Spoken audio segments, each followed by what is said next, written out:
Welcome back to vlog number 10. It's Friday night. At least it is here in Switzerland, at the Symhausen Summer Star Center. Actually, I'm at my apartment, but I was at the center today. I didn't do a lot of filming today, but I can just tell you, I work with Jacobus again, and we did some tree cutting. We cut a tree, sort of a diseased tree in the forest, cut that down, drug it up the hill with machinery and all that kind of stuff. And sort of cleaned up and did that kind of stuff. And then we did a little bit of edging, with the tractor and that kind of stuff. So it's a good day, good food again.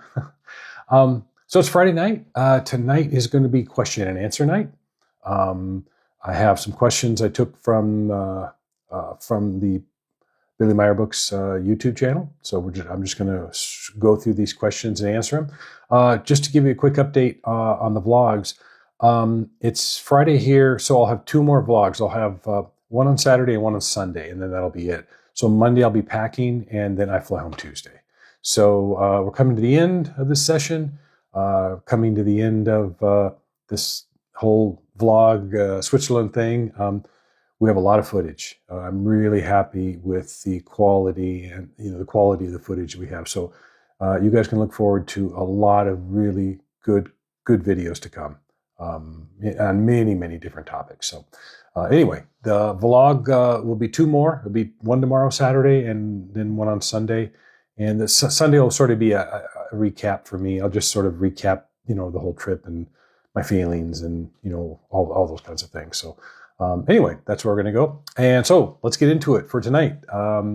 Question and answer session. So the first question comes from TVO Talks, TVOE Talks. And he writes, "Hi, Mike. I have a few questions. The Pleiadian state that our spirit form is bound to this planet and this planet only, regardless of the number of reincarnation cycles we go through. But what happens once we become a space-bearing race and colonize Mars in the not-too-distant future?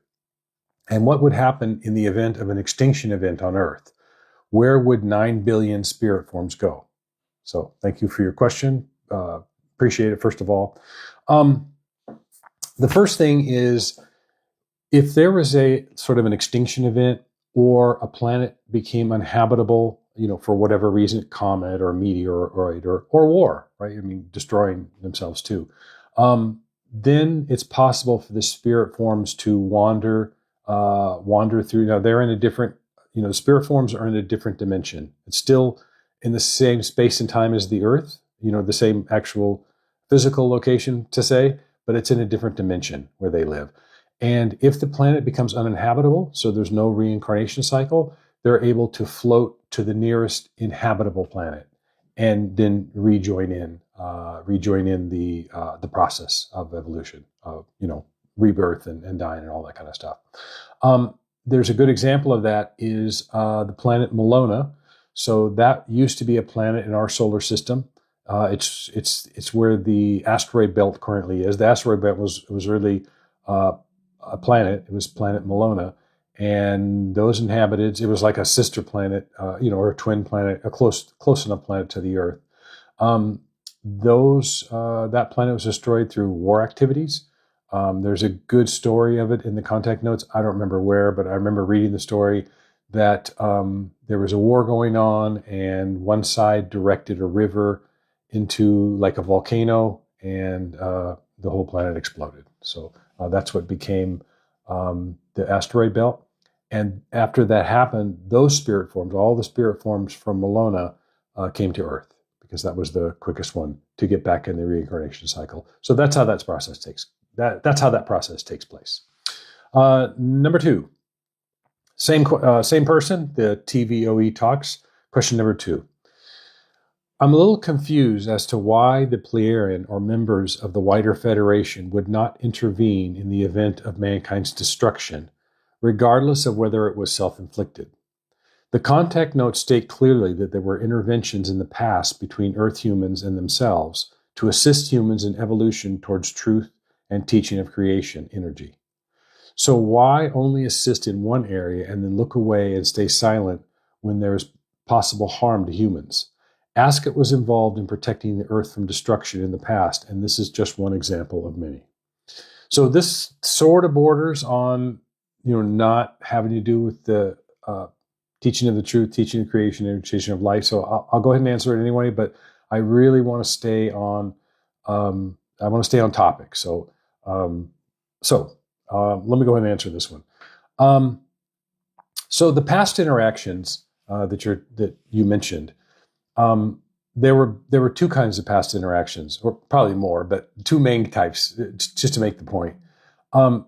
Some past interactions in the past where extraterrestrials came here, they allowed themselves to be worshipped as gods. So think of, Zeus, some of the old ancient Greek gods, and Apollo, and all of those types. Those were extraterrestrials, and they were larger than we are, but they were extraterrestrials, and because they had higher technology and stuff, the people at that time sort of worshipped them as gods, and they allowed that. And religion started from that, and a lot of negative things started from that interaction. There are also cases in the past where they've intervened and provided advice, like you said. We don't have to go through those. I'll just acknowledge that is the case. The Pleiadians are like a doctor, and they are allowed to give advice. So, like a doctor, when you go to the doctor and you're sick, he writes a prescription out, and then it's up to you to go to the pharmacy, fulfill the prescription, and then take the medicine. Right? This is sort of the analogy of the Pleiadians. They're allowed to give advice. They only contact one person per planet. So in this case, it happens to be Billy. And they offer advice. They give teaching. They offer advice. They do all these types of things, all the encompassing things of the teaching of the truth, teaching of the creation energy, and teaching of life. They are allowed to do that. But what they're not allowed to do is to intervene physically in any activities here on Earth. So they've provided the advice along with Billy, and it's up to us to take the medicine. It's up to us to do what's right. And I can assure you 100%, if we decide to destroy ourselves, which has happened many times in the past, if you look at some of the contact notes and stuff, there was Sodom and Gomorrah, which is also in the Bible. There was in the Om, Limon and Turris, and Atlantis, and what was the other one called? Lemuria or Mu. Those two were cities destroyed again. So there's a lot of history of us destroying ourselves over and over and over and over again. To answer your question just directly, I can absolutely assure you, if we decide to have a war and destroy ourselves, they will not intervene. I can assure you 100% they will not do that for the reasons that I mentioned. So thank you for your questions. Really appreciate it. Okay, next one is from Mephistopheles 2469. Thanks for the question. And another caution on this, Mephisto. I only answer questions. This channel is about the spiritual teachings of the creation energy. I really don't like answering questions on anything else because Billy's contacts are so broad and have so much information. It's difficult for one person to cover everything. So if you want to know more things about the non, there are other channels out there. There are absolutely other channels out there that will give you a lot of good information. So your first question I'm going to answer. The second one on overpopulation, I'm not that versed in that. First of all, it's well outside the teaching of the creation energy. But I'm not well versed in that, so I'm going to let that one go. But I'm going to answer your first one here. So, Mike, I have a question regarding the aviary at the center. I was quite surprised to see that Billy has an aviary that is caged birds. I'm wondering how this doesn't contradict his respect and love for all life, especially regarding freedom and autonomy. Couldn't one come to Billy and his written material for the first time and accuse him of being a hypocrite? This is not something that I say, but I'm struggling to reconcile it with the teaching and imagine a more skeptical person could throw it back at him. So, Mephisto, there's nothing in the teachings that prevents someone from having pets, just straight off the bat. Also, at the center, they also have turkeys, They have chickens. They have peacocks. Those things are annoying. That's the one thing I haven't liked at the center is those peacocks because they're so loud. And they have ducks, and they have other domesticated animals, like this type of thing for food, for eggs, and all those kinds of things. Also, in the past, some of my earlier time in the 90s and the early 2000s, they also had cows and they had rabbits that they were raising for food, for meat, and for milk, and those kinds of things. In addition to that, if you read the contact notes, Quetzal, one of the Pleiadians, also has a pet that he keeps at his home. I'm not sure what it was called. Billy said it was sort of a strange thing, but so the Pleiadians also keep pets. So there's nothing in the teaching that prevents someone from having pets. So that's the answer to your first question. And I'm not going to deal with the overpopulation one. I haven't studied that much on that. There's a lot of stuff written. You could probably look and find more information on that. So anyway, thank you for your question. Really appreciate it.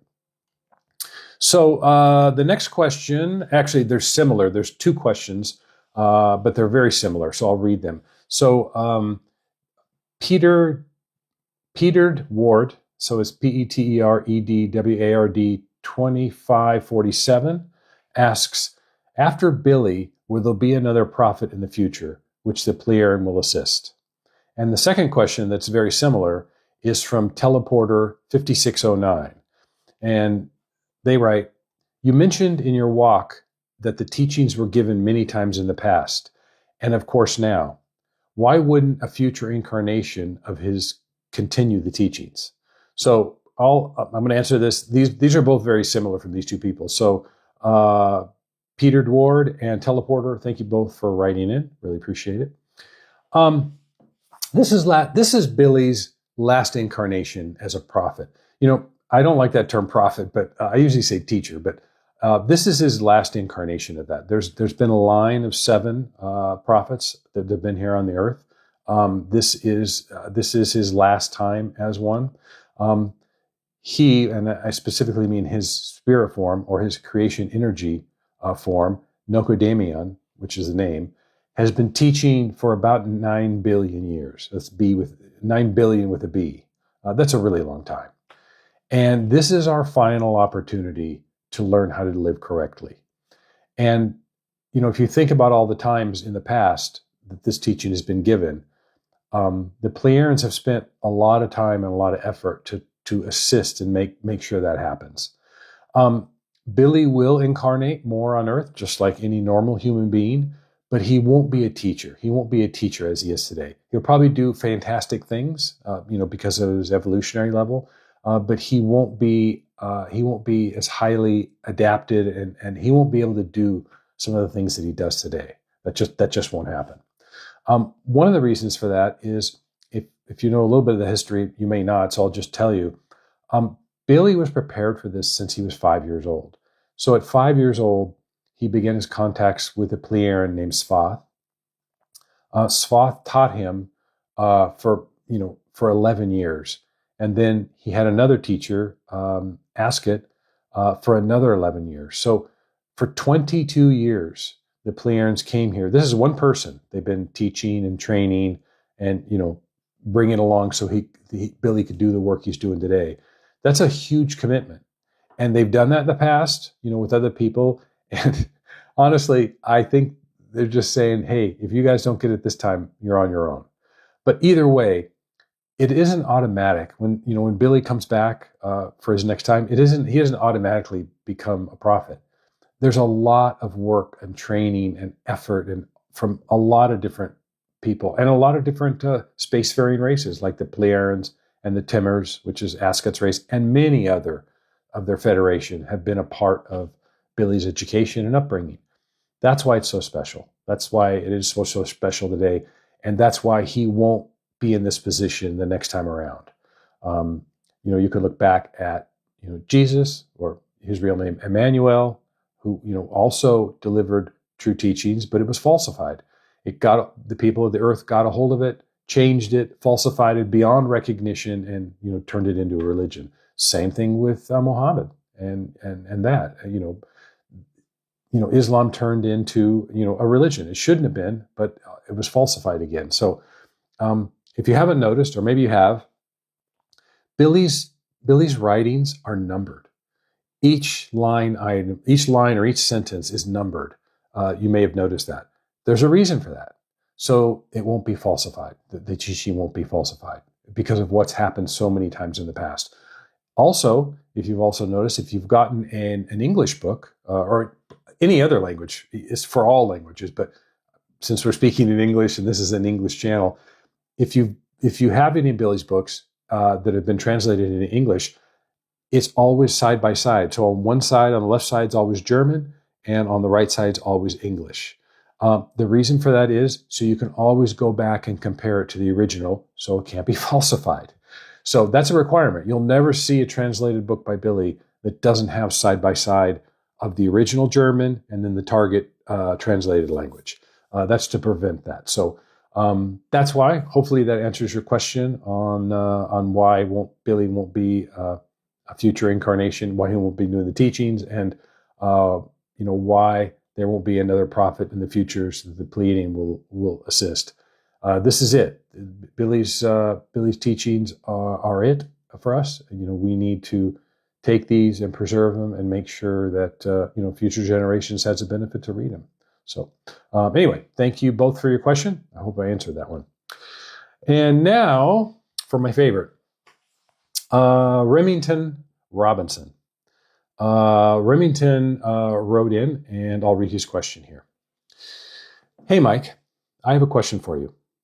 Obviously, different people will approach this slightly differently, but I want to get your personal take on this.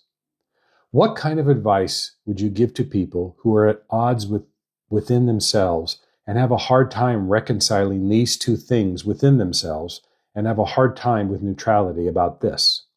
Number one, the knowledge of overpopulation as the root cause of all major problems on Earth, the frustration that comes along with it being a taboo subject to talk about, and the helplessness feelings connected with that.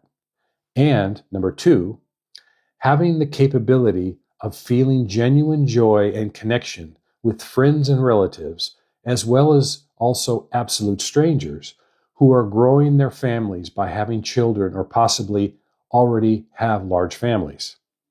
Basically, how to feel real, genuine joy and happiness, not just feigned joy, about people who are having children, despite the knowledge of the overpopulation problem.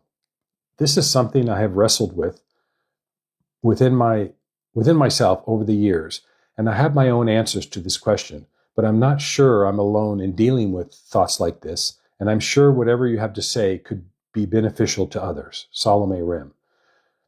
Absolutely. Remington, thank you so much for answering such a deep and honest question.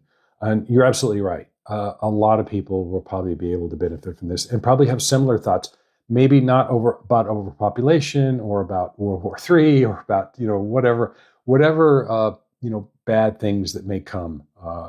They may have very similar questions. So thank you for being, the brave one that has, enough foresight to say, hey, I'm curious about this. I want to ask it. And it's very personal, right? It's how your inner thinking is going. So I just want to say thank you so much for answering it, for asking it. So the first thing I want to say is what I'm about to explain is based on my experience. So that's the first thing you have to remember. Each person is absolutely unique and have a unique upbringing, a unique educational background, unique experience, unique lifestyles. Everything about each individual person, on this planet and of course in the universe is individual. We're all individual people. And because of that, we don't think the same, we don't act the same, we don't talk the same. All of these things are individual.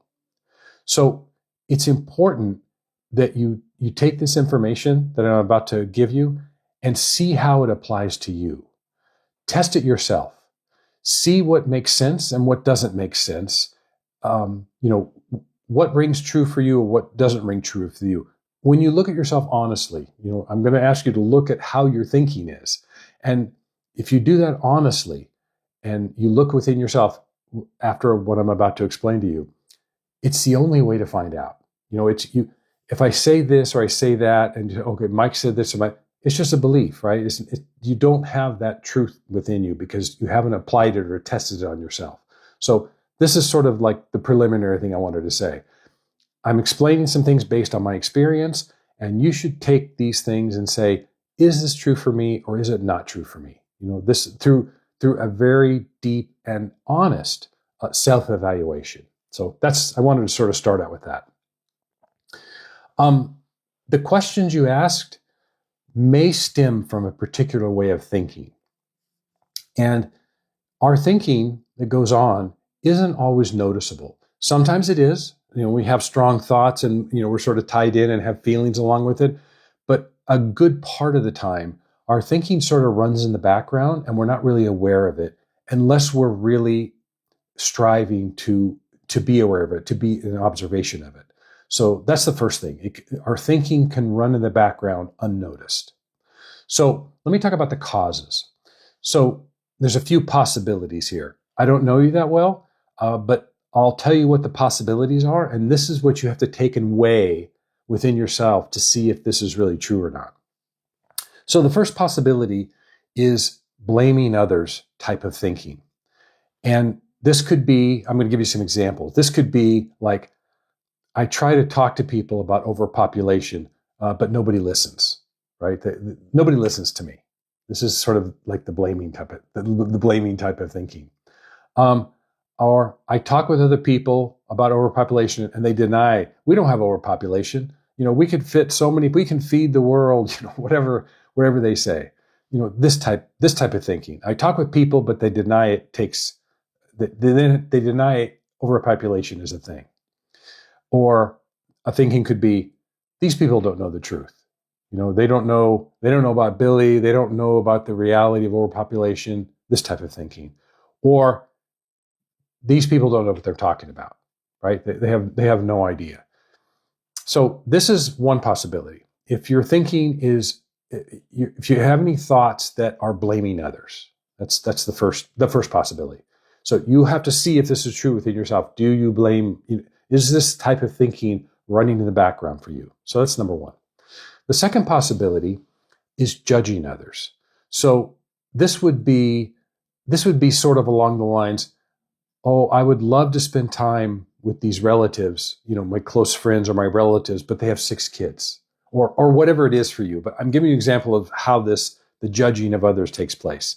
Or, oh, I would love to spend time with this family member or this friend. I met a new friend or something like that, but his family has 10 kids, right? This is sort of a judging. Oh, I don't want to be associated with him because he's contributing to the problem or this type of thing. So this is the second possibility of the thought processes that can be going in, in the background unnoticed, or maybe you do notice, but this is what you have to look for. This is what you just have to sort of look within yourself. Do I have these type of thinking processes? And then a third possibility would be having expectations of others. Why don't they only have 2 children? You meet some new friends or something, or relatives. Why don't they just have 2 kids? Or why don't they have 1 kid? They have 2 parents and 1, so population goes down. This type of thinking. You have expectations that they should be like you think, like you think about overpopulation.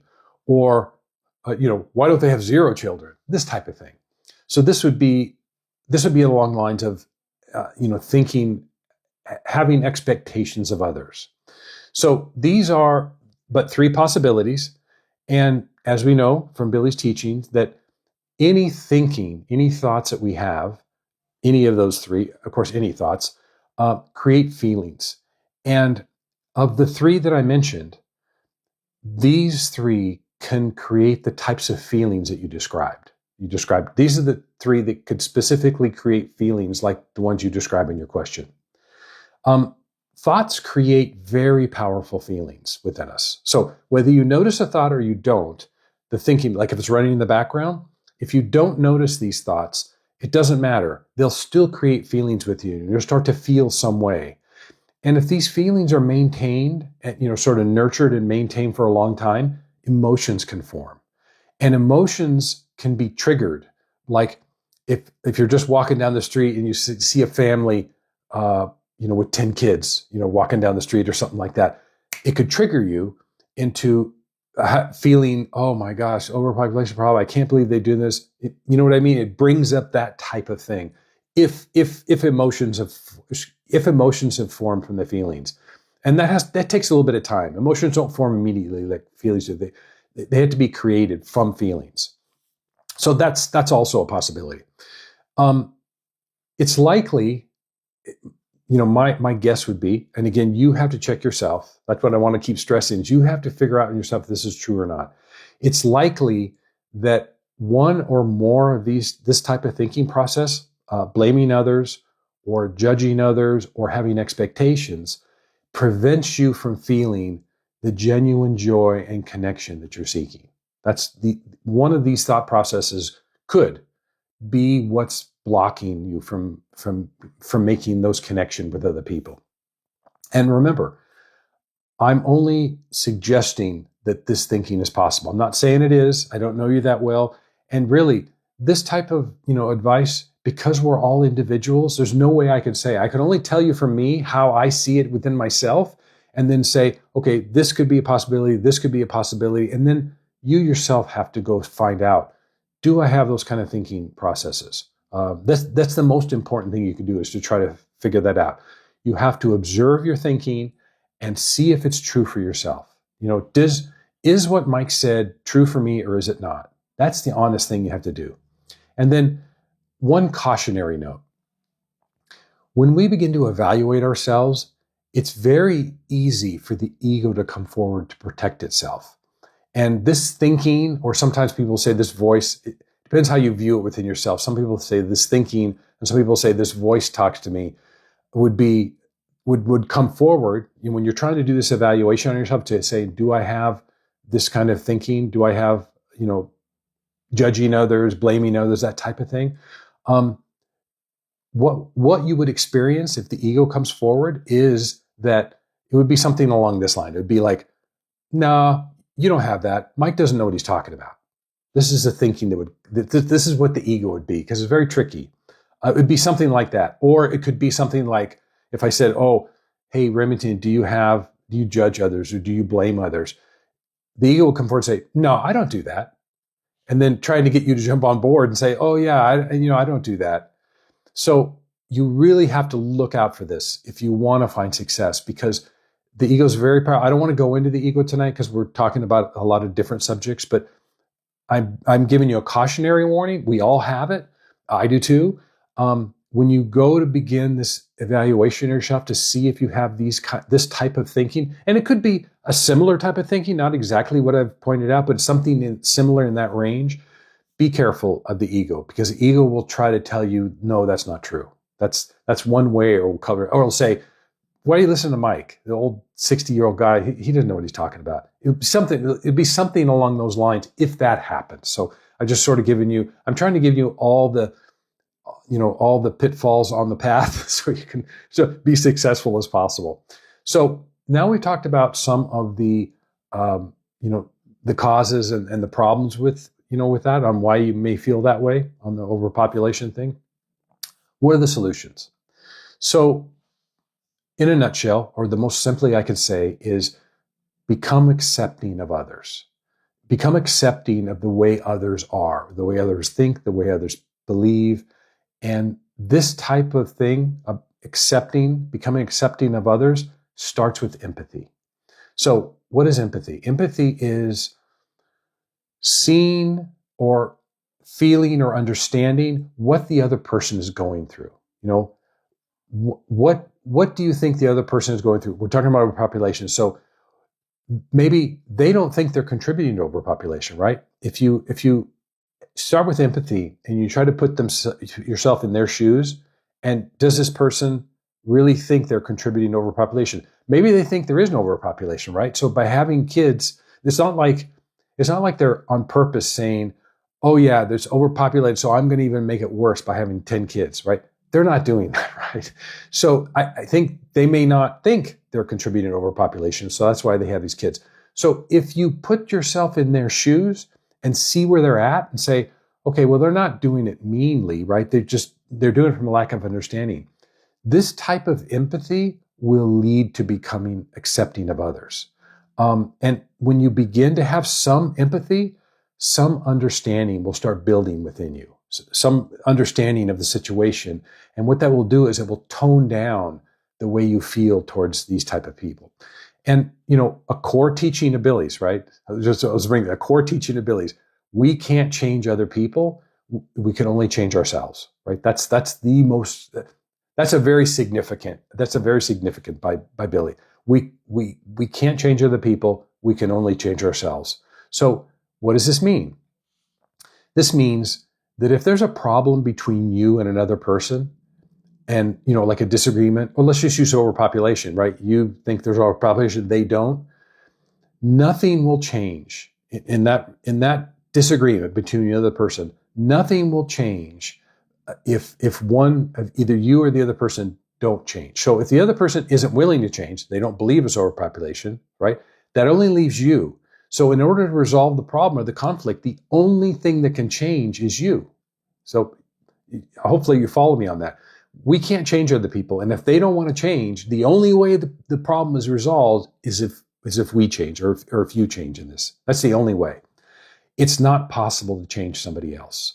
And, you can change somebody else for a short time with pressure, and what happens is they cave to the pressure, if it's in a relationship or something like that, but it's short term and they only change because they're under pressure by somebody to do that. So the only way people can change is if they change themselves. You can't do that. So I think the bottom line on this, hopefully I've done my best to cover this the best that I could.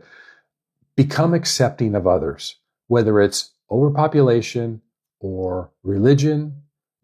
Becoming accepting of, if someone wants to be a Christian or want to be a Muslim because it's good for them and it's right for them, accept that. That's their choice and their decision. We can't harbor bad feelings, or we're no better than anybody else. So, or politics, right? Another one, right? If someone has this particular political belief or ideology, become accepting of it. Because if they're not willing to change, the only way that the feelings you're going to have are going to become resolved is if you become accepting of others. So becoming accepting of others begins with empathy. So it's a good place to start. And if you could run down that road, see what thoughts are really going on within yourself, and then work to change those and start to build, acceptance of other people by starting with empathy, you will be successful and you will feel that connection with your friends, relatives, and even total strangers. So that sort of encapsulates the answer. Thank you so much, Remington, for asking that question. I really appreciate it. And I am sure that other people will find some value in this, because it doesn't have to do just with overpopulation, but it could also have to do with, Billy gives a lot of prophecies, right? World War III is coming, or, this problem with politics or religion or any of these types of things.